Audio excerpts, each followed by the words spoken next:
Assalamualaikum warahmatullahi wabarakatuh. Halo anak-anak, apa kabar hari ini?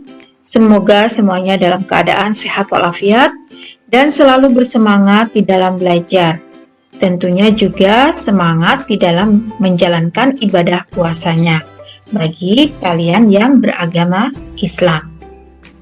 Nah, anak-anak, di video kali ini kita akan belajar pada tema 8 ya. Untuk kelas 3, tema 8, subtema 1, pembelajaran 5 dan 6. Baiklah anak-anak, mari kita mulai dengan membaca basmalah bersama-sama. Bismillahirrohmanirrohim. Pembelajaran 5. Anggota pramuka sering menggunakan tongkat dalam kegiatan. Tongkat sangat banyak manfaatnya. Tongkat dapat digunakan sebagai tempat memasang bendera regu. Tongkat juga dapat digunakan untuk membuat tiang bendera. Untuk mendirikan tenda juga menggunakan tongkat. Tongkat yang digunakan anggota pramuka terbuat dari bambu atau kayu dengan ujung tumpul. Dahulu, para pahlawan menggunakan tongkat sebagai senjata dalam peperangan. Para pahlawan menggunakan tongkat bambu dengan ujung lancip. Bambu dengan ujung lancip disebut bambu runcing. Ujung tongkat ada yang tumpul dan ada yang lancip. Dibuat sesuai dengan kebutuhan. Bentuk sudut juga beragam. Ada sudut tumpul, sudut lancip, dan ada pula sudut siku-siku. Perhatikan penjelasan berikut untuk mengenal jenis-jenis sudut. Cobalah lakukan kegiatan berikut. 1. Siapkan kertas. 2. Lipatlah kertas menurut garis datar. 3. Lipatlah menurut garis tegak. 4. Didapat pojok siku-siku. Gunakan pojok siku-siku yang telah kamu buat untuk menentukan jenis sudut. Ikuti contoh berikut. Tentukan jenis sudut berikut. Nah, di sini ada garis tegak lurus ya. Kemudian letakkan pojok siku-siku. Nah, apabila pas dengan pojok siku-siku berarti dinamakan sudut siku-siku. Yang ini ya. Nah, kemudian selanjutnya yang ini, sudutnya, perhatikan sudutnya, kemudian kita letakkan pojok siku-siku. Nah, ada garis yang berada di dalam pojok siku-siku. Atau sudutnya kurang dari 90 derajat, karena pojok siku-siku itu sudutnya 90 derajat, maka ini dinamakan sudut lancip. Kemudian yang ini, perhatikan sudutnya yang di atas garisnya ya. Nah, kita letakkan pojok siku-sikunya, maka ada garis yang keluar dari sisi pojok siku-siku ya. Sisi pojok siku-siku ada yang melebihi ya, berarti lebih dari 90 derajat, maka dinamakan sudut tumpul. Nah, sedangkan yang ini disebut sudut lurus karena tidak membentuk sudut tumpul dan sudut lancip, hanya lurus saja ya. Dan ini sudut lurus ini membentuk 180 derajat. Ayo berlatih anak-anak, buatlah kesimpulan atau simpulan tentang macam sudut berdasarkan penjelasan sebelumnya. Sudut siku-siku adalah sudut yang besarnya 90 derajat dan tegak lurus. Sudut lancip adalah sudut yang besarnya kurang dari 90 derajat. Sudut tumpul adalah sudut yang besarnya lebih dari 90 derajat.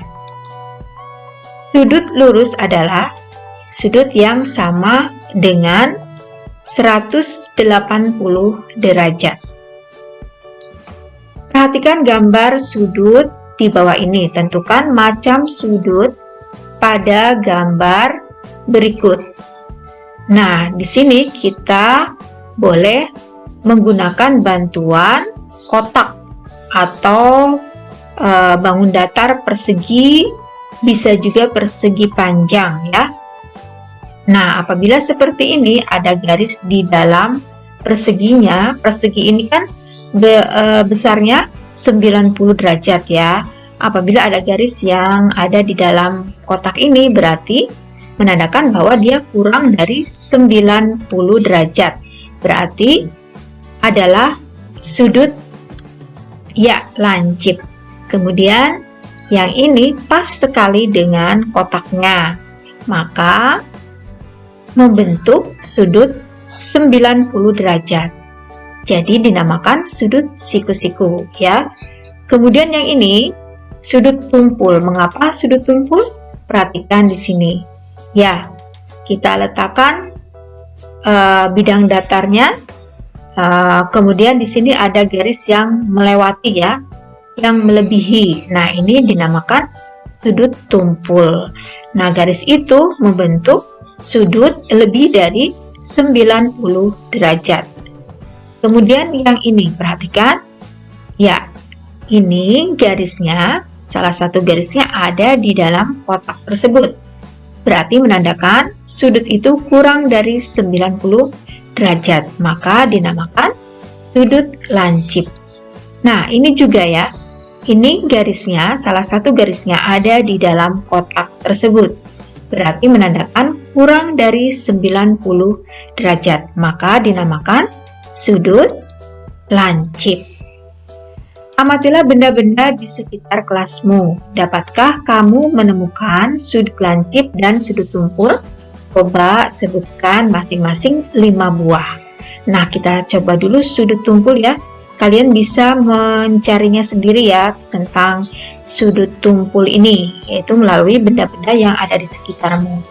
Nah, ini hanya contoh saja. Contohnya, kursi goyang, kemudian laptop yang terbuka, topi caping atau topi petani, jarum jam yang menunjukkan pukul 4, kemudian jarum jam yang menunjukkan pukul 5. Ini semua adalah benda yang membentuk sudut tumpul.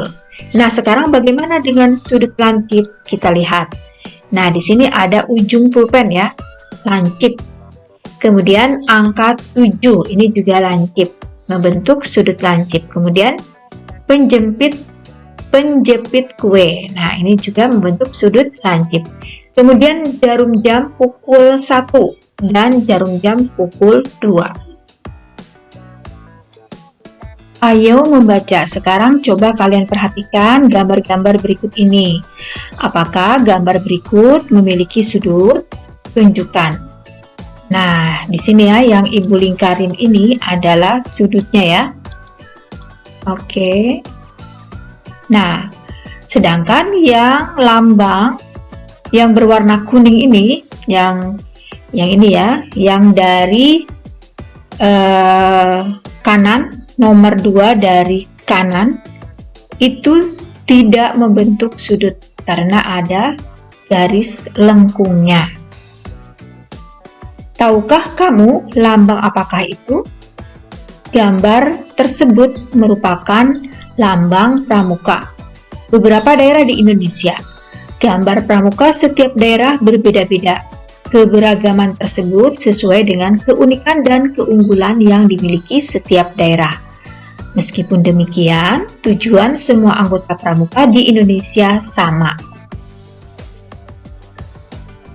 Keberagaman lambang pramuka ini sesuai dengan semboyan negara kita. Semboyan negara kita adalah Bhinneka Tunggal Ika.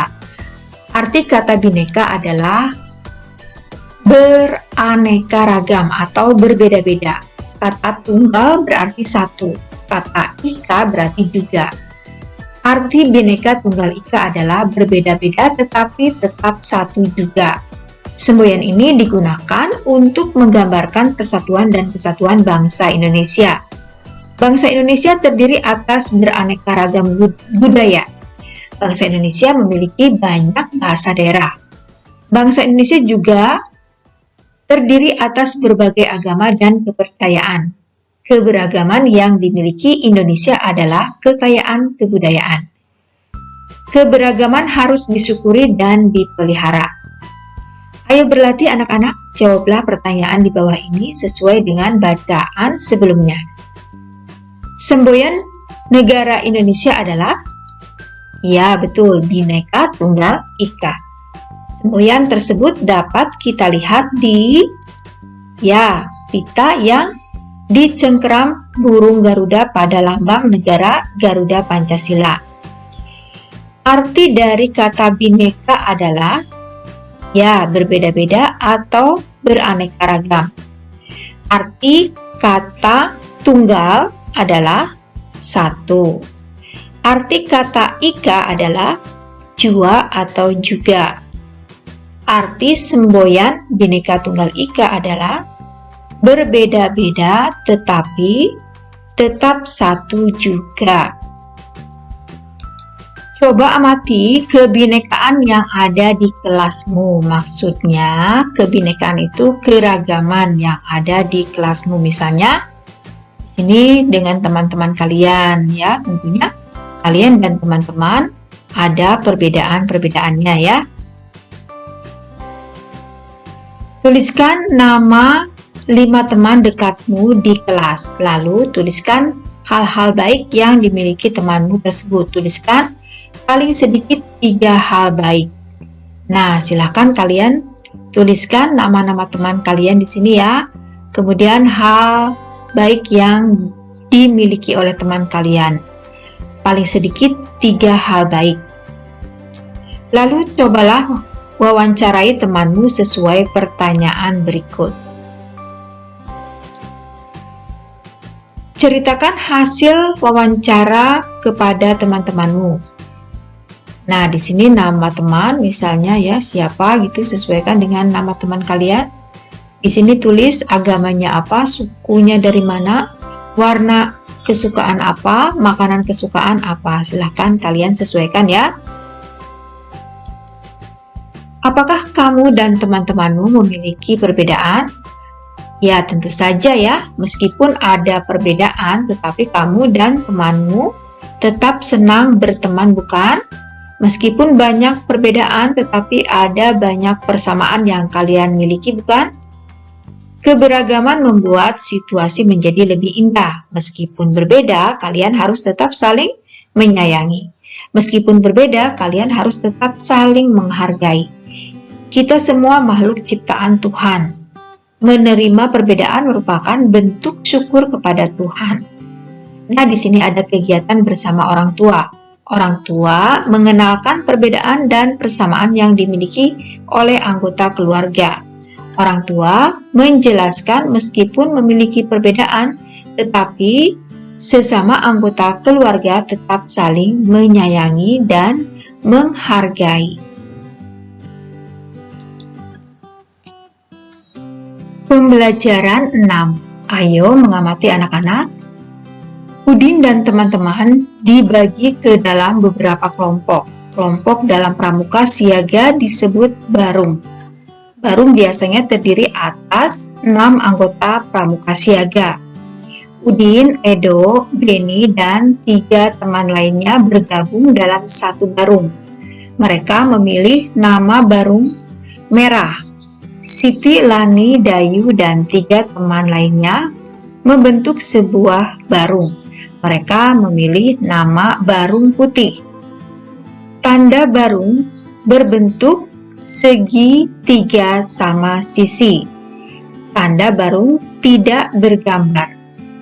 Tanda barung berwarna. Warna dipilih hasil diskusi anggota barung. Setiap warna memiliki arti. Nama barung merupakan cerminan sifat-sifat baik. Sifat baik itu akan ditiru oleh anggota barung tersebut. Penggunaan tanda atau atribut pramuka siaga putri. Nah, di sini banyak sekali anak-anak atributnya ya. Ada di sini tanda pandu dunia, deris, papan nama. Di sini ada tertulis Kota Bandung, tanda lokasi atau pita merah dan lain sebagainya. Warna tanda baru diutamakan mengambil warna dari Garuda Pancasila. Warna tersebut merah, putih, kuning, hijau, dan hitam. Jika diperlukan, dapat diambil warna lain.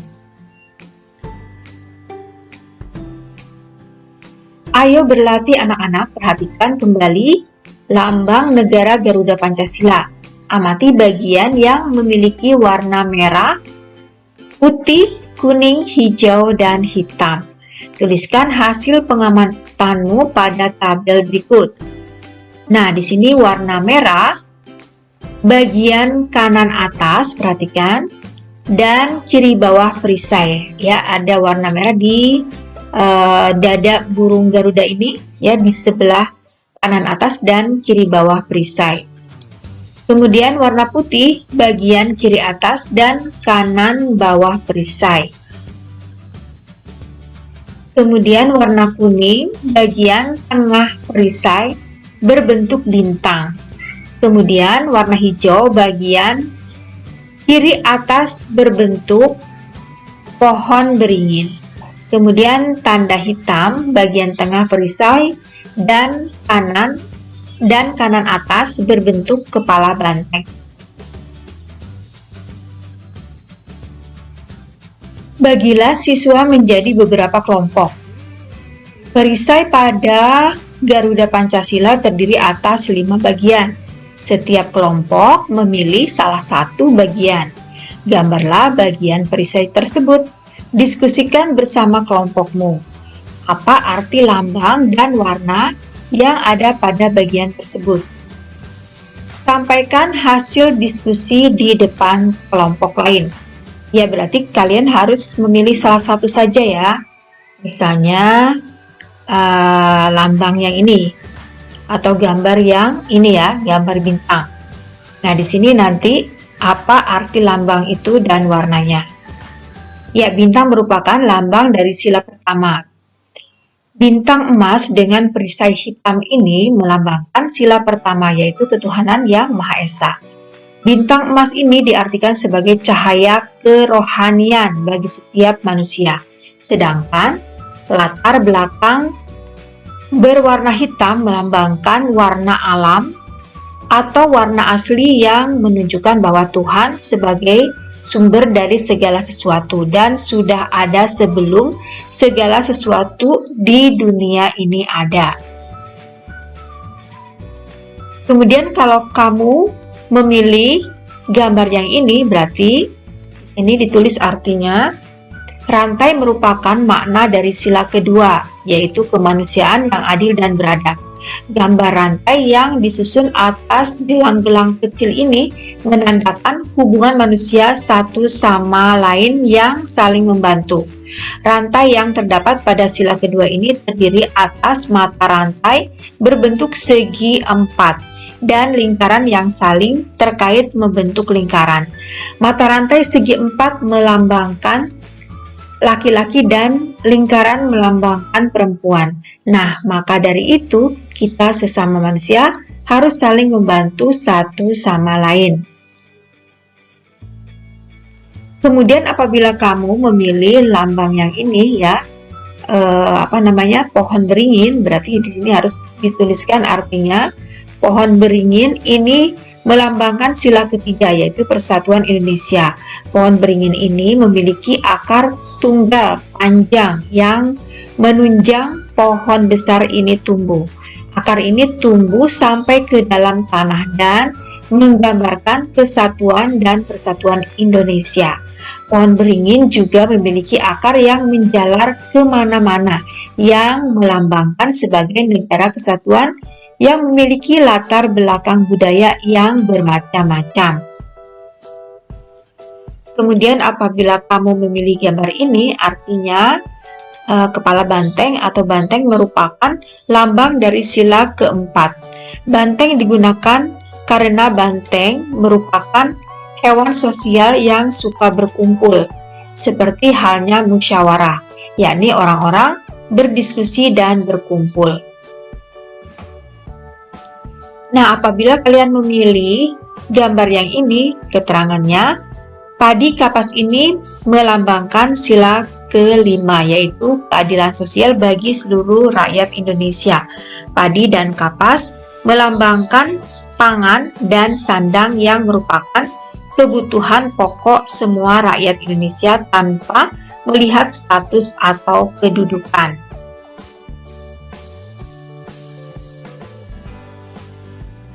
Perhatikan gambar bagian-bagian lambang negara, kemudian lakukan kegiatan berikut. Gunting gambar di bagian bawah halaman ini, lalu tempelkan pada gambar lambang negara. Tuliskan pula semboyan pada pita yang dicengkram Garuda Pancasila. Nah, di sini mulai dari gambar yang kelima ya, ini padi dan kapas, kemudian di sini ada kepala banteng, ini ada pohon beringin, kemudian ini ada rantai dan di tengah-tengahnya ada bintang. Perhatikan kembali lambang barung berikut ini. Nah, di sini banyak warnanya ya anak-anak. Apa warna yang kamu pilih untuk kelompokmu? Pilih salah satu ya, misalnya warna merah. Mengapa? Jelaskan pilihan warnamu disesuaikan dengan arti warna pada lambang negara Garuda Pancasila. Ya, warna merah itu artinya keberanian. Kamu sudah mengetahui arti warna pada lambang barung. Selanjutnya, perhatikan bentuk tanda barung berikut. Tanda barung berbentuk segitiga sama sisi. Nah, di sini ada titik sudut. Segitiga memiliki sudut, segitiga juga memiliki titik sudut. Tunjukkan sudut yang dimiliki segitiga. Berapa banyak sudut yang dimiliki segitiga? Apa jenis sudut yang dimiliki segitiga? Perhatikan gambar berikut ini. Tuliskan jenis sudut yang dimiliki gambar berikut. Nah, ini namanya titik sudut ya anak-anak. Ya, titik sudutnya ini. Kemudian yang gambar yang A ini adalah sudut lancip. Yang ini sudut tumpul, ini sudut lancip, kemudian ini sudut siku-siku, dan yang ini adalah sudut tumpul. Sekarang buatlah masing-masing dua buah sudut. Sudut lancip, sudut siku-siku, dan sudut tumpul. Nah, ini contohnya ya.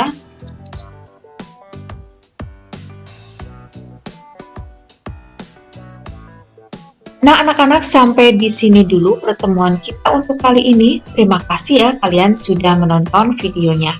Semoga bermanfaat dan dapat membantu kalian di dalam belajar. Baiklah, mari kita tutup dengan membaca hamdalah bersama-sama. Alhamdulillahirabbil alamin. Wassalamualaikum warahmatullahi wabarakatuh. Sampai jumpa lagi di video berikutnya ya.